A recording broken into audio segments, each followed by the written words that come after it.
నువ్వు వస్తావా? నువ్వున్న పాప స్థితి నుంచి, నువ్వున్న లోకపు స్థితి నుంచి, నువ్వున్న నీ సాంప్రదాయాల నుంచి బయటికి రాగలవా? పరిశుద్ధాత్ముడు కోరుతున్నాడు, పరిశుద్ధాత్ముడు అడుగుతున్నాడు, రండి నా వద్దకు, నా వద్దకు రమ్మని అడుగుతున్నాడు. అసలు ప్రపంచంలో ఎవరేమో లేపి, ప్రపంచంలో ఒకే ఒక అద్భుతమైన దేవుడు ఇచ్చాడు. ఏమని ఇచ్చాడు తెలుసా? నా యొద్దకు రండి, రండి నా యొద్దకు, నా యొద్దకు వచ్చి వారిని నేను ఎంత మాత్రమును తోసాడు. ఆయన దీవిస్తాడు, నేను ఆశీర్వదిస్తాడు, నిశ్చయముగా ప్రామిస్ చేస్తున్నాడు, ప్రమాణం చేస్తున్నాడు. ఆయన మాట తప్పే దేవుడు కాదు.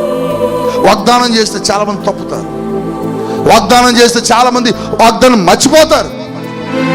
కానీ దేవుడు మర్చిపో. ఈరోజు దేవుడు నీకు మాటిస్తున్నాడు, నీకు దేవుడు ఆశీర్వదిస్తానంటున్నాడు, నిన్ను దేవుడు దీవిస్తాడు, నిన్ను దేవుడు బ్లెస్ చేస్తానంటున్నాడు.